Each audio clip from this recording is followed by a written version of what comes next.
These days, going viral isn't about ads. It's about momentum. And today, Max Peterson, well, he saw it early and built Clip.Tech to turn short form clips into organic reach and real growth. Today, he's going to break down how clipping has changed the game for artists, brands, and influencers alike. Max, welcome to the show. Good to have you. Yes, sir. Nice, man. Appreciate that. That was dope. Yeah. And if you don't already know, you're listening to another episode of Limitless Minds, Behind the Brand, the Closet Cast. We're on episode 13 here, and I still don't know a name for this show. But okay. It's okay. You don't have to. Yeah. So, it's not Limitless Minds? That's one of the ideas, man. Okay. That's one of the ideas. Yeah. I honestly like that name. Good. So, Max, why don't we just kind of go to the start of things, right? Tell a little bit about your story. You've always been a very much behind the scenes type of guy, but you've been an influential player, not only in what you do today, but in the music scene and in the art scene and just the culture of the industry that a lot of people, consume today, right? So how'd you get started in this world? What was that like? Yeah. Man, it's funny because I think like I feel like I have like different length versions of like this story. Yeah. And I probably tell different versions of it, like either on the phone or just like to random people like all the time. So I almost kind of have like a kind of thing here, but yeah. I guess like I mean I guess like the first thing that I guess like since I was 6, I've kind of been like doing like random stuff like just for fun to like kind of like make money, I guess, or not even, I guess maybe not making money was like the goal, but I was just like kind of just like doing things 'cause I thought it was fun. Yeah. Basically the first, I guess you could say like hustle that I kind of did or kind of thing for fun was like juggling. So I when I was like 6, my mom, I don't even know if I ever told you this. No, I didn't know. Yeah. So this was like before social media. So like basically, my mom, she had like a work talent show. Okay. And so I like basically saw this guy, he was like juggling knives and he was just like juggling shit. Yeah. And I was like 6 years old. I was like crisscross applesauce, like watching this guy in the front row. Like I thought it was like super sick. And then I basically just, asked my mom for like juggling balls for Christmas. No way. And she got me like 3 like hacky sacks. No way.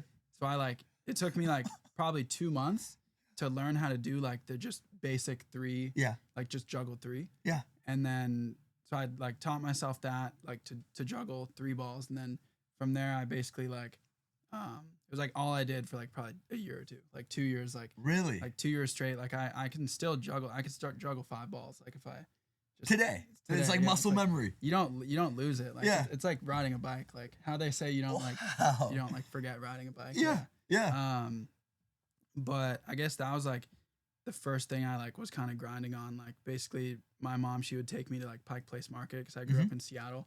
Yeah. She would take me to like Pike Place Market and I would just like put a hat out.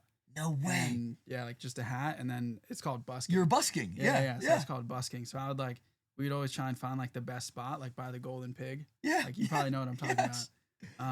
And you'd have to like write your name on the wall to like kind of like get a spot. Get a spot in line. And my average was $1 a minute. So I would basically juggle for. So I would set up my hat. My mom would like watch. She would like stand there and just kind of like watch me, and I just like juggled for probably like an hour or 2. Yeah. And then I would basically make like probably around $100, and then I would basically go downstairs and get like a bunch of Pokemon cards. Sick. And then like I would probably buy like dinner for me and my sister. Yeah. And then just so we could have like some fire food. No way. Then, I guess that was like I ended up doing like 30 shows at like this circus too. Like that was like a whole part of like that era. You did real circus acts. It was like called Teatro Zanzani. No way. I had like a 3-minute set. It was like ridiculous. And you're like 6, 7 years old. 6 years old. Yeah. No way. Like my first like $3,000 was like off. I thought I was like so rich. Of course. Pretty much. Like I thought I was like set. And then, so I guess like after that, I guess I started playing like this video game, Wizard 101. Yeah. Not as big of a thing. Yes. But like very well familiar with it. Started like a YouTube channel with my friend. We like were getting like we ended up getting like recognized in the game, and it kind of just became like that. I like I get like really obsessed with things, and then I like kind of just literally that's like everything that's your life. Do. Yeah. And then it was Wizard 101, and then basically I kind of like got out of that, and then basically when I really like I think got opened up to I think like social media and like kind of like real stuff. I like basically my mom she like bought me an iPod. Yeah. I was like 11 years old, and so she like got me this iPod, and was it an iPod Touch? It had like the screen. Yeah. So it had like the screen on it. Okay. So where you can like download apps and stuff. Like it wasn't like just the music one. Okay. Yeah. You know what I'm saying? Yeah. And so she like got me this iPod, and I was like at my friend Owen's house, and he was like just showing me this app called iFunny. Yes. And so it was like I don't know if seems like you remember, but the what is it? Like the logo was like this smiley face. Yeah. And it was like I guess if you don't know, iFunny was basically a app around it was really popular when I was around 11, so just like 11 years ago. Yeah. And people would post memes. It was all memes. Very early versions of like meme pages and like kind of like memes on social media. And so basically I downloaded this app, and I started I ended up I don't know how, but I ended up like just starting to post like memes. Nice. And so I like basically just started posting memes. I forget if I was like making them or reposting them. I was probably just reposting them. Yeah, yeah. And then on iFunny, it was called like the featured page. Yep. So you would like try and hit the featured page. Yep. And that was like if you hit the featured page, like you were lit. Like everybody's gonna see the meme. Everyone was gonna see the meme. So and so I ended up growing my meme page. So like I had the second biggest page on like the whole app. Wow. But I had no idea at this time that you could make money. Yeah.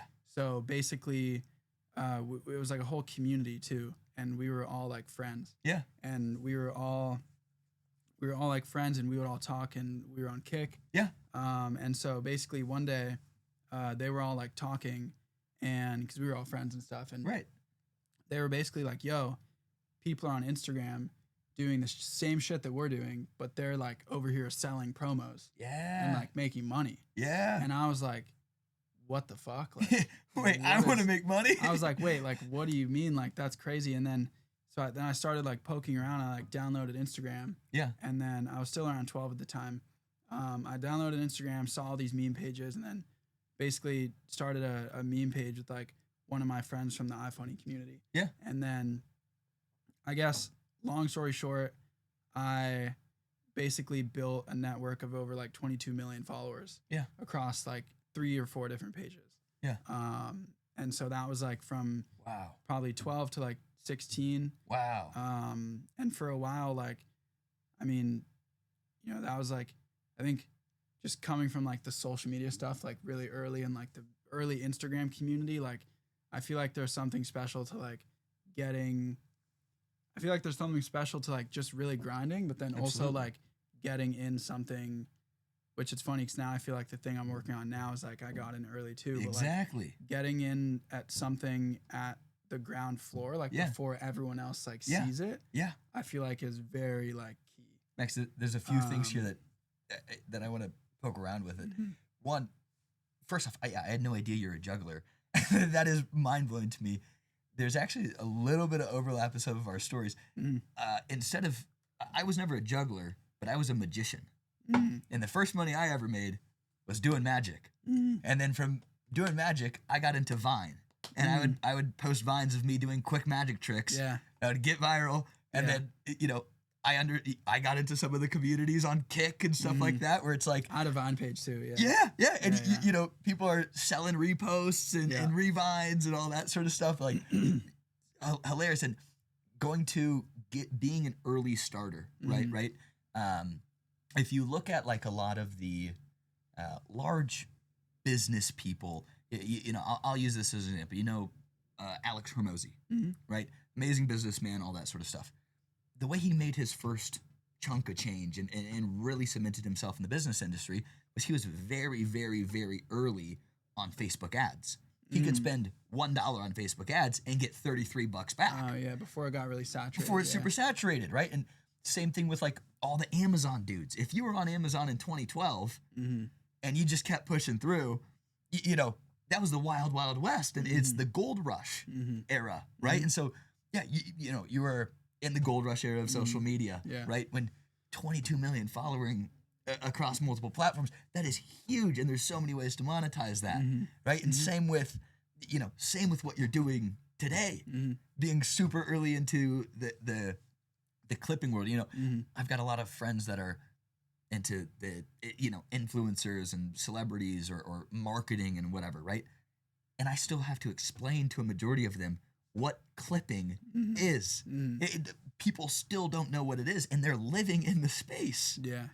It's mind blowing to me. Yeah, it is definitely like pretty early. I mean, it's interesting. Like, I think, and I don't know if it's just like social media. I feel like it's just kind of natural to me, just because I come from that world, and like I kind of, it's like almost like just in my blood at this point. But like, it's kind of like the same.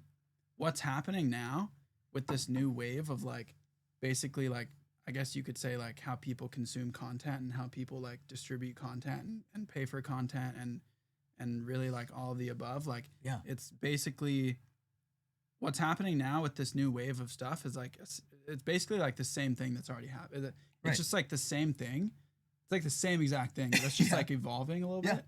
And like, it's kind of like the new, like basically it's these versions of me when I was 12. Yeah. And these kids and these kids are just getting into it, like social media, how I got into it when I was 12. And like, I mean, like, it's like super interesting. But it's it's our generation that had to figure out and learn the social media, right? Make a little bit of a playbook, put a little structure to it. And now we're, passing it back down to the next generation, and they're becoming pioneers again, getting to learn and figure out, okay, the original structure is there. How can we make it better?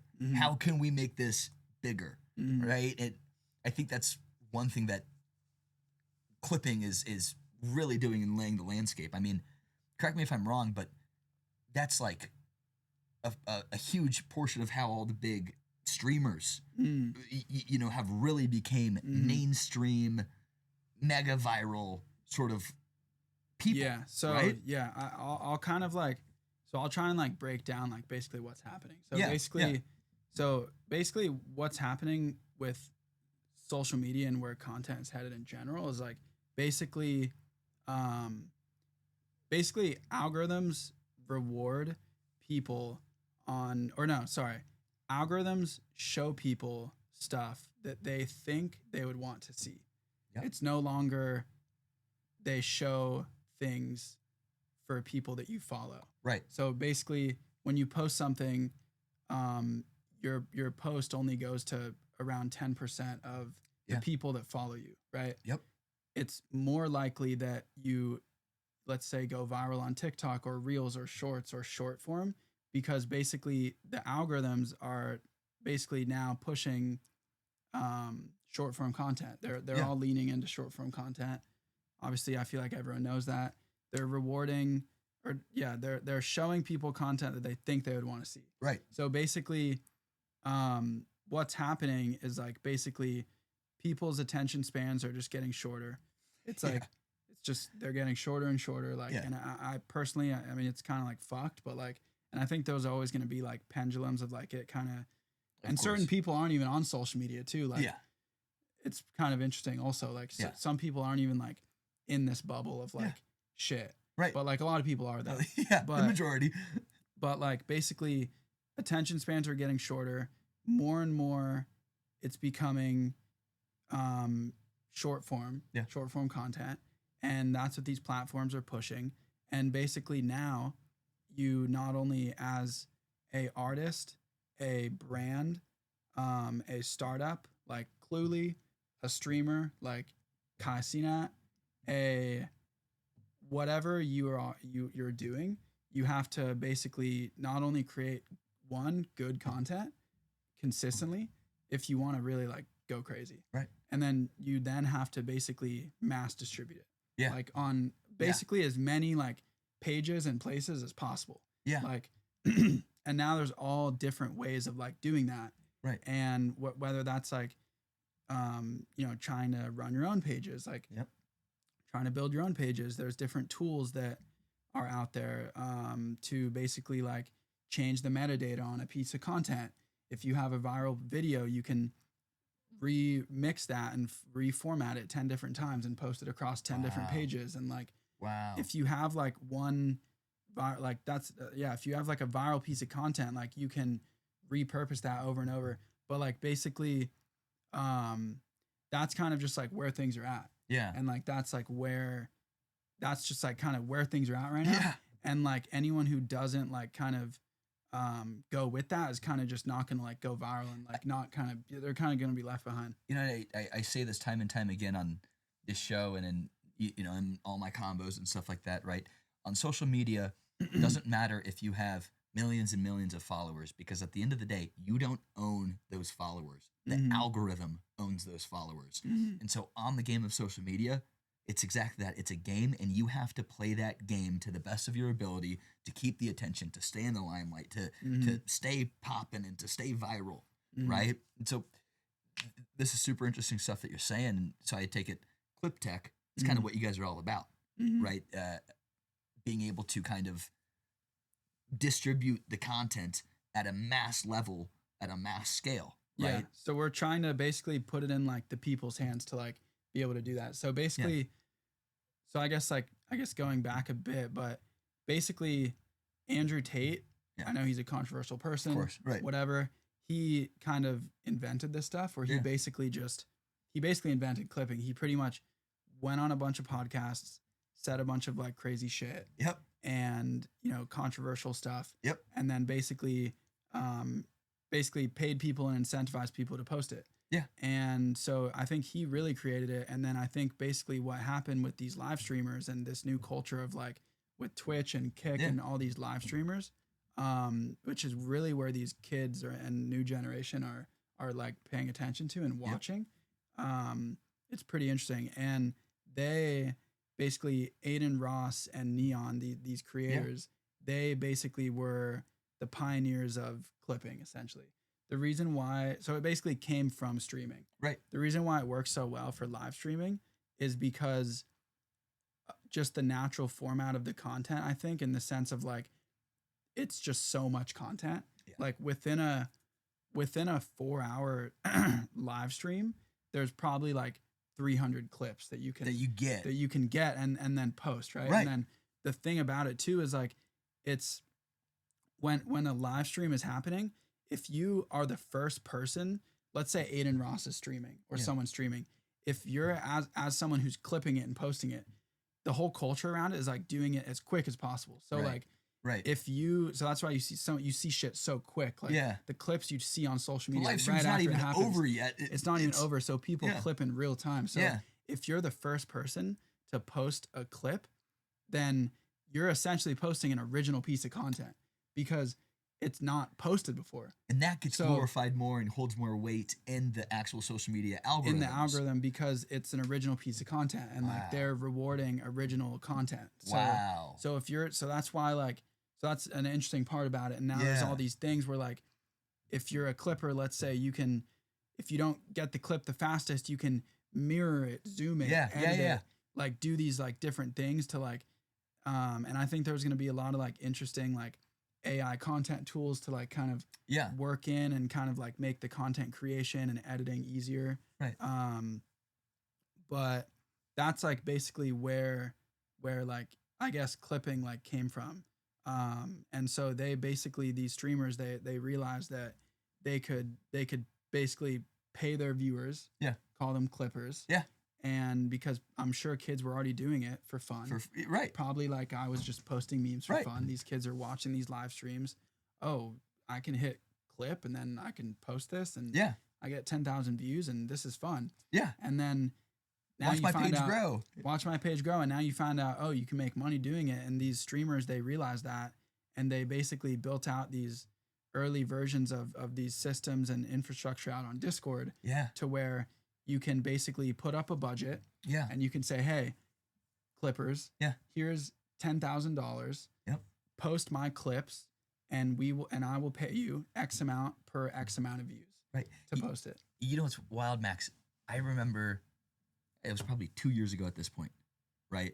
You hadn't even Clip.Tech's not even a thing yet, right? Mm-hmm. These other, this industry is really brand new. We're in Arizona together, and we're sitting in your Airbnb, and you're explaining to all of us at the Airbnb, this real concept and this real idea, and how you're getting involved with these clipping groups, and you're like learning and seeing it. But it's still today a new thing. Max, this was 2 years ago. Yeah, that's right? crazy. Yeah, you know what I mean. I was on it early. You were on it early. I think that's an amazing thing, man. One thing that I want to ask you is, right, a lot of people post content, but very few people actually engineer momentum, right? And so I think Clip.Tech is the engineer for a ton of this momentum and a lot of the content that people are absorbing, right? I want to kind of know how, right? How are you guys building this community? How are you guys engineering the momentum? What's that like? Yeah, so basically, so I basically stumbled across this stuff like you said, like around 2 years ago. So I basically stumbled across this stuff. I found these groups on Discord. Aiden, Ross, and Neon, they were kind of paying their clippers, and I found this stuff, and we were early on all the kind of, I think naturally just coming from the social media space and the Instagram community, I feel like it makes sense for me to like kind of find these things and kind of stay across like what's happening. And I'm sure like when I'm like probably 30, like there's going to be versions of me like just on crazy new shit, like kind of just like works like that. And I kind of stumbled across this clipping stuff. I basically ever since I like found like the first like clipping server I like found, I was like, fuck, like I just knew that like I just had a feel, there was something like in me where I was just like, okay, like this just like makes sense. It's like, right, this just makes sense. It's like, okay, everything I said before, short form isn't going away, blah blah blah. Everyone knows that. Yeah, this makes sense. The pay-per-view model makes more sense. Typically, for a lot of influencer or creator marketing or seeding, which is a big sector of like basically advertising in a lot of different industries, you would basically go to a page and you would pay them $500 for one post. Yep. Right? It makes more sense to pay them $1 per 1,000 views. Yes. Because the incentives are aligned on both sides. So like as the client or the person paying for the post, you know how many views you're getting for how much you're spending, similar to, I guess, running ads. Yeah. And then as the page or the person, posting the content, you're also more incentivized to perform better. Because you know that, oh, fuck, if I get a million views, I can earn $1,000. And so I just like thought it was super interesting. I like kind of like was sitting on it for like a few months. Yeah. And like, it was in like the back of my head, and I was just like, fuck, like I just like see where this is going. Like I like feel like this is gonna like get bigger. And like once I started like diving into like the 2 servers I found like a bunch of problems, and it felt really like fragmented and just like transparently like pretty shit. Yeah. And like it was just like there I felt like there was no real like real community. Yeah. There was no like face for it. Yeah. There was no transparency with like the people who were doing the work and posting the content. They weren't getting paid for months. Yeah. Like, wow. I started diving in, and I started talking to these clippers, and this kid is like 16 years old, and he's like, yo, this creator, I'm not going to name the creator, but like, yo, this creator like scammed me like 30 grand. Like Holy I cow. posted his clips, and like this kid thinks he's about to get 30K, and he's like not getting it. And it's like, fuck, like that's like, fuck. Holy like, cow. That, like shouldn't be happening. And, yeah. Like, the reason I care so much also is because like I was like once that kid. You were in that position. I was like that kid who was like getting scammed, like running pages. So Yeah. I kind of was just like, okay. So I like kind of basically decided to like just dive into it. And like the idea is to kind of like basically build basically the best like and the biggest and like the best platform like for clipping. So like for people to basically like join like basically for people to get paid through posting content on social media, and then for people to kind of run campaigns, and whether that's like record labels and marketing agencies or movies and or creators or and so now that's kind of like what we're kind of like building out. And I think like even though it's still early, it's been interesting because like compared to when we started building, which was like a year ago, to now, it's like different competitors and clipping communities and marketing agencies are trying to bolt on clipping, and probably they're trying to go through us or the one or two other ones that are doing decent. And like people are trying to build it on their own and like figure it out and like what is clipping, and like it's just like kind of become this like bigger thing. And I think like we kind of just like, I think one, like got in early. Two, I kind of had the right network, based on just me being out here in LA for 5 years, just working with like all these different people and just meeting people. I found like a pretty good business partner that I really like, and he's been great. He's from Norway. He's kind of like crushing it. And then we kind of just like did a good job of like really, I think, focusing on like the community. And like trying to flip the script of like what I saw when I came in was like all these kids and clippers were like getting scammed. So I was like, okay, let's just like take care of them. Let's just like take care of them and like pay them quick, and like they'll probably fuck with us. Like, and so then we kind of like, that was like kind of what I saw. That's interesting, man. And one thing that I love about clipping and the idea of clipping, and when it's done successfully, is it takes a lot of the the power to go viral away from the creator. Right? Obviously you still have to make good content, right? But a lot of creators are always trying to have to one up and do the crazier thing and do the crazier thing and do the crazier thing, so on and so forth, right? But clipping, in a sense, you're not relying upon you and the service that your one page has, right? Now you have an army of 1,000 people that are behind you that are taking the same clips and the same sort of stuff and posting it at a mass level. So you don't have to you're not dependent upon one page and one post getting millions of views. No, you've got 1,000 of the same post that's getting shared, and if all of those get 10,000 or 100,000 views, and one of them pops off and gets, before you know it, you've got way more views in total than you could ever get from your one post, right? It just powering the numbers, right? And I think that is brilliant, right? And I think it plays into the next thing here, where you don't need a bigger budget, right? You need a smarter content strategy. And I think at an essence, that's what Clip.Tech and clipping is literally all about. Yeah. I mean, it's really like, I mean, I guess you said it. It's basically like, I guess with social media now, like you basically just have to put more shots on board. It's like, you kind of just have to like fucking just. That's it. Whether it's volume. It's really just a volume game. It's really a volume game. It's all. And I think like, I don't really see it going backwards. I mean, like, I don't know if it's gonna stop. Like, I think like it's definitely.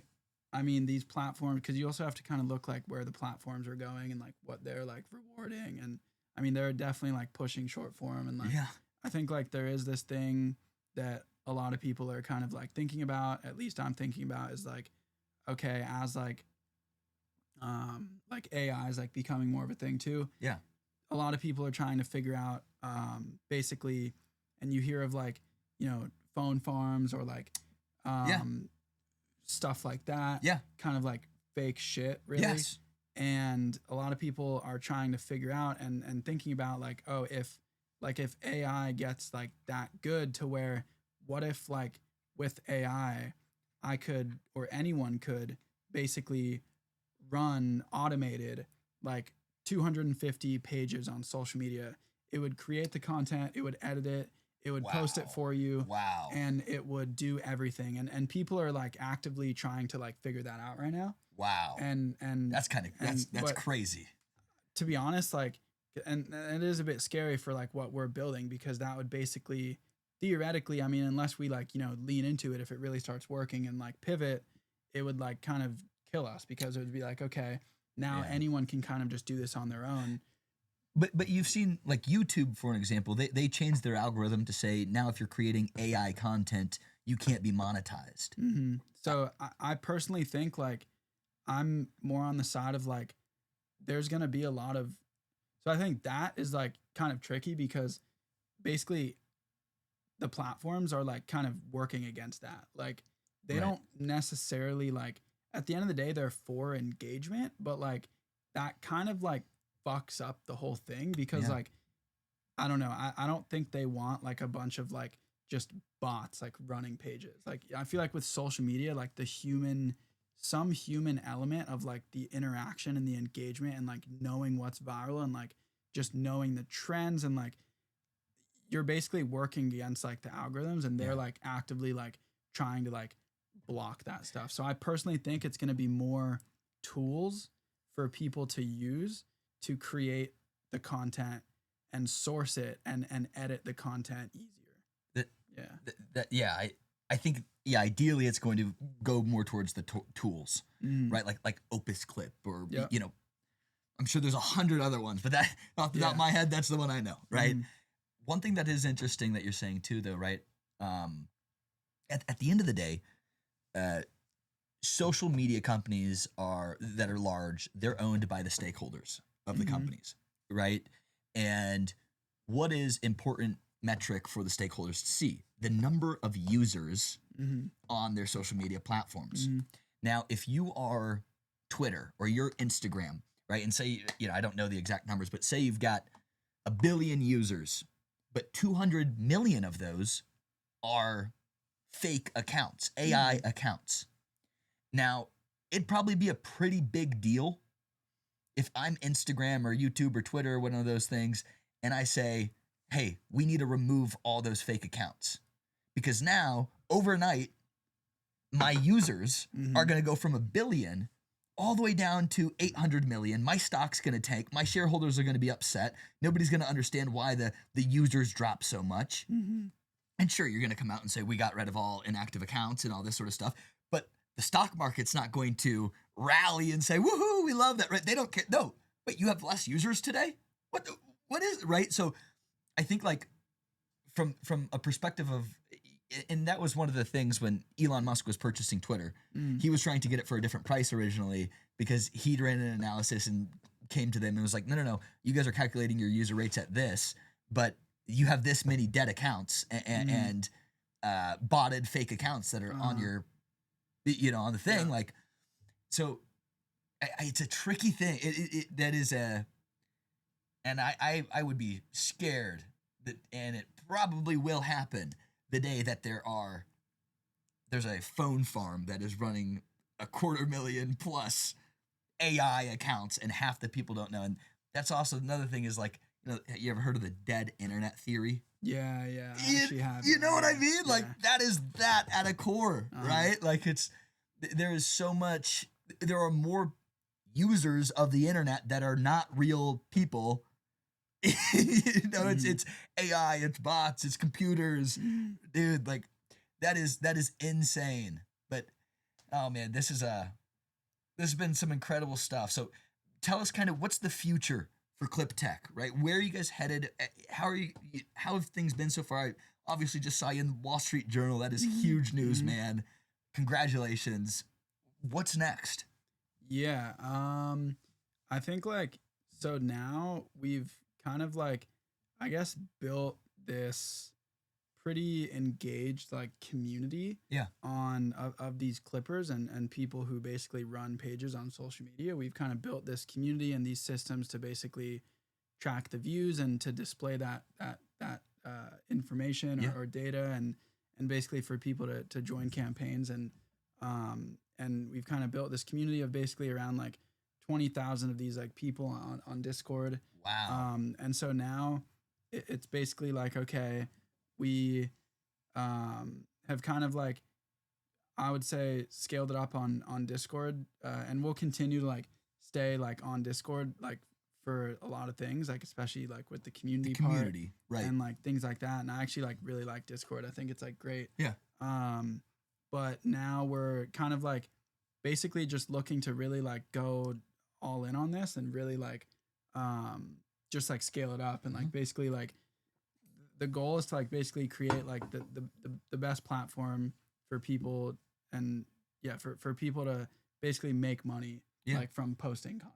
So like literally right now, you could join our community on Discord, and there's around like I think $25,000 just up for grabs, where like you can just join and you can theoretically like start a new page on TikTok. And if you understand, and the thing is also we kind of teach them how to do it too. So like that's like kind of the full circle thing where it's like, and that's totally free. Yeah. So like the idea is to like basically have this like hub where we can like literally like, I'm looking at it as like it's the lowest barrier to entry for like anyone to make money right now. So like we can literally, if we can theoretically take someone from like $0 to like they made their first $1,000 like posting clips. Yeah. Like that's like kind of like if we can like teach someone how to do that like A to Z, that's like kind of the goal. And so like basically the education side, and then kind of working in all these like kind of tools for them to like kind of get better. Yeah. And then basically just providing them with like the best like campaigns and opportunities for them to like post clips basically. Yeah. And kind of make money and kind of like streamline all of that. So like, build out like the payment infrastructure, build out like different like things that will kind of help with all of these things, and like basically build like a bigger platform like outside of Discord, like for this all-in-one your own software sort of platform that people can come, they can learn, they can start right after they're learning, clipping successfully, and get access to the pool of money that you guys are able to provide for your campaigns. Yeah, essentially. So we've basically since January we've paid out just over like $445,000 now to like this community of people. No way. So like, and most of these people in this community, correct me if I'm wrong, but they're like your age when you started on iFunny and Vine and social media and stuff. It's kids. It's pretty interesting. Like it is a lot of like younger kids. Like some of them are like literally like 15, 16, like just grinding. Like, and that's why like I really like fuck with it too. Yeah. Like I personally, I can't get into something fully if I don't like actually like just care about it. And like, I think another big reason why I actually like just care about it and like want it, I guess like, just care about it is like because I come from the social media world. Yeah. And I was like that 15-year-old kid who's now like making money in our community. Yeah. And it's like pretty interesting. I mean, like I'm pretty close with a lot of these people, like a lot of these kids, like, they're like, just grinding. Like they're literally like making thousands of dollars, like just like posting clips and like running it up. And you're like feeding the youth. We've tried to like stay like, I try to stay like pretty like tapped in with them. Yeah. And like kind of just keep like a good like, I guess just like finger on the pulse of like kind of what's going on. What's the next trend? What's happening now? And we don't set it. It's them that set it. Yeah. So that's powerful too. And our like the first campaign that we ran, that's like a pretty like interesting story. What is it? So like basically, so I guess like we basically kind of like built out. So I kind of saw what was happening. We built out like the server on Discord for these clippers, right?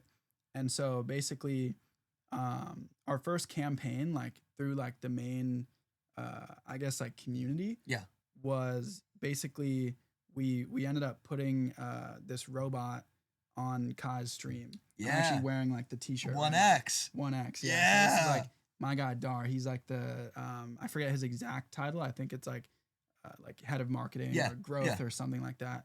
He's like the smartest person I know. It's like crazy, but he so basically like how that happened was he works at 1X. It's a robotics company out of the Bay. Yep. They're basically going to be the first company to release a humanoid robot into the consumer market. It's like absolutely insane. That's like what they want to do. Insane. I personally would definitely get one. It's insane. But basically, especially watching it interact with Kai. Yeah, man. Yeah, it's like, yo, this thing's wholesome as fuck. Like, it's crazy. But so basically, the first campaign we ran, which like really I think like kicked it off, and I think we might like run it back now with like Kai's Mafiathon 3 with like the new robot. Yeah. Which will be cool if that happens. But basically, Dar, he called me. This was like months ago. Like it was like months before Mafiathon 2. So he like called me and he was basically like, I'll just like break it down. So he called me and he was like, yo, P, like he's like, P, how do we go viral? Like what, like I'm trying to like do some like crazy collabs like with the robot. Like, what do you think? Cause like Dar's like tapped in, but he's more like, he knows, I mean, that's why he was calling me. Cause he probably knows that I'm like tapped in. You got your like, pulse on this shit. Yeah. Like what's going on. And immediately I was like, bro, if we could like get like the robot on like a live stream with like Kai or like Speed or like, that's like what I said. I was like, bro, we got to get this robot on like Kai's live stream or something. Like that would just be like insane. It would break the internet. Like it'd be crazy. And so he like didn't really not believe me, but he like kind of was just like, all right, I bet, like, you know, let's do it. Like he didn't really like, he's like a super busy guy. He was like, okay, whatever, like kind of type of thing. Right. And then so I ended up like, and I think he was maybe like, okay, I'm down, like let's do it Just or something. Give it a shot. Right. And then so I basically like did my thing, and I basically like got in contact with, I ended up DMing like a bunch of employees at Night Media, which is like Kai's management company. Yep. And so I just sent a bunch of cold DMs out. I do that a lot. Yep. And so I basically got on the phone with this person on like Kai's management team. Yeah. And so I was basically like, yo, like I have this robot, like I'm like working with this robot company, like they have like a humanoid robot. It's like fucking crazy. Like, I don't know what we could do, but like, does Kai like potentially want to like, you know, hang out with this robot on like or something at his house? Like at his house, right? Like, can we like get this robot with Kai? Like, would Kai want a robot? Right. And he was basically just like, kind of like, yo, like this is like this makes sense. Like for sure. Like, and at that point in time too, 1X was just like they announced. They did that video of like them versus the NVIDIA robot. Like they were just kind of starting to hit social media really and stuff. Yeah, right? And they're about to like pick up crazy, but it's gonna be like the biggest thing ever. But so I basically, so he was like, yeah, I'll send out like an email, and then so I basically connected this person with Dar, and then basically months later, Dar calls me before Kai's like Mafiathon, which was like his month-long stream. And so he literally called me and he was like, yo, he's like, yo, P, we're pulling up. Like, I'll be in LA in 2 days. Like, we're going to Kai's house. No way. And I was like, what the fuck? I was like, seriously? Like, like I was like, can I come? Yeah. And he was like, I was like, can I slide? He was like, what? Yeah, of course. That's why I'm calling you. Yeah, we're going. He's like, yeah, we're pulling up. Like, he was like, also like he goes, also like you've been talking about this clipping stuff.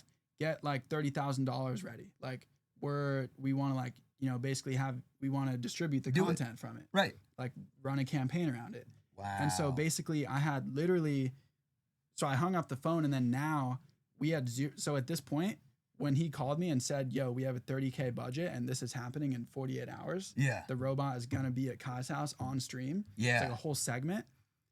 I then had 48 hours to basically scramble. Build the army of clippers. And we had, at that point, we had 0 people in our community. So, and it was happening in 48 hours. So I literally like for 48 hours straight, like me and my partner, Nikolai, like he was like setting up the systems, making sure it was like good to like fucking like work. Yeah.